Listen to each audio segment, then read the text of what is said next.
Welcome to the Dark Anthology. Some truths are too unsettling to confront. Some questions should never be asked. And yet, the human mind is drawn to the unknown, to the eerie whispers that linger at the edges of reason. Tonight, we begin a descent into the shadows, a collection of unsettling tales that challenge the limits of existence, morality, and the very fabric of reality. Our first story, Pervertio immortalitatis, invites you into the mind of a being who has witnessed time itself unravel. A reflection on immortality, desire, and the cost of defying the natural order. Are you ready to step into the darkness? My dear colleague, do not be deceived by what you see every day when you wake up. We are in a game. I can imagine that you wake up in the morning, take care of your daily tasks, and at some moment, often unexpectedly, you feel a deep anguish, as if your soul were too tightly confined within your bodily structure. And I know, I can feel it. What I tell you about this is that it is possible to calm this unrest. But, as in any game, it comes at a high price. Look at this window. What do you see? A nearly empty street, a man walking in haste, a couple having coffee on the corner, a darkened sky, the damp ground from the past days of rain. One day, none of this will exist anymore. All of it is merely a portrait, just like life itself. Facing this certainty, while it drives man toward the anxiety of movement, it also embraces him in his anguish.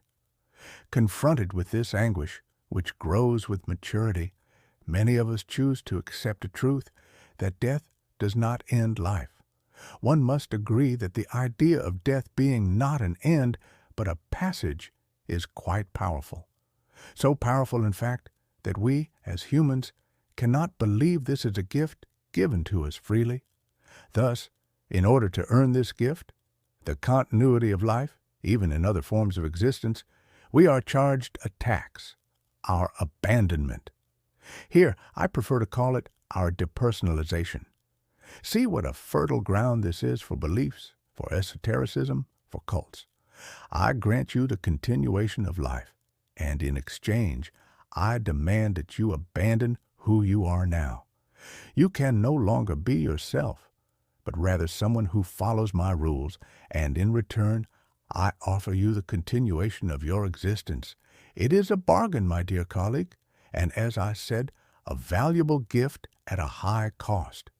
Now, step away from the window and look at me for a moment. Here, I ask you a reflective question. Where do our desires reside? This is a crucial question, one that is currently much discussed in study groups among the gentlemen of our beloved city.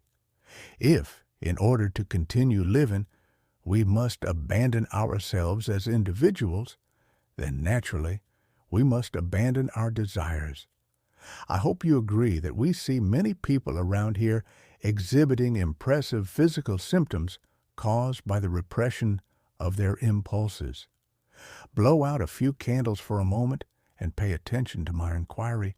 What if I told you that, to preserve desire, our drive for life, we can pervert immortality and invert the order of this game? Yes, it has been done. To not abandon ourselves, to live in our flesh, to look out the window every day, and ultimately to walk this path without death's confiscation. Interesting, isn't it? To walk the opposite path, to be whole in our nature. Of course, we are still in a game, and again I tell you, there is a price to be paid, though a very different one. The price is to witness, as a passive spectator, the end of all things. I believe that, from our conversation, you already have a vague idea of what I am. After all, it is not new to speak of beings who refuse to die, always labeled corrupt and degenerate. No, I do not feel corrupt or degenerate, only weary and perhaps disbelieving. Being a doctor is an exercise in maintenance for me, a way to remain anchored to what is around me.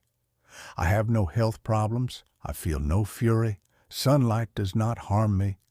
It seems to me a simplistic superstition to believe that rays of light can wound someone or something, after all.